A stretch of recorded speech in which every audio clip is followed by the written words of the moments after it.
এই হাদিসটা একটু শুনি। নবী সাল্লাল্লাহু আলাইহি ওয়াসাল্লাম বলেছেন, সেই ব্যক্তির না খেয়ে থাকায় এবং সেই ব্যক্তির পানি পান না করায় আল্লাহ পাকের কিছুই আসে যায় না। যে ব্যক্তি রোজা রেখে মিথ্যা বলা ছাড়তে পারে নাই, অশ্লীলতা ছাড়তে পারে নাই, হারাম ছাড়তে পারে নাই, সেই ব্যক্তির না খেয়ে থাকায়, সেই ব্যক্তির পানি পান না করায়, সেই ব্যক্তি যে স্ত্রী সহবাস করলো না, এগুলোতে আল্লাহ পাকের কিছুই যায় আসে না। যে ব্যক্তি রোজা রেখে মিথ্যা বলল, অশ্লীলতা প্রদর্শন করলো, অথবা গীবত করলো, অথবা আল্লাহ পাকের কাবায়ের ফাওয়াহিশে লিপ্ত হলো। তার মানে কুতিবা আলাইকুমুস সিয়াম কামা কুতিবা আলাল লাযিনা মিন ক্বাবলিকুম লাআল্লাকুম তাত্তাকুন, এটা অর্জন করতে হলে রোজা রেখে আমাকে আল্লাহ পাকের সমস্ত হারাম ছেড়ে দিতে হবে।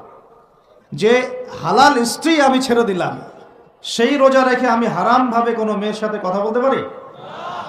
অ্যাফেয়ার করতে পারে? কফি শপে বসতে পারে?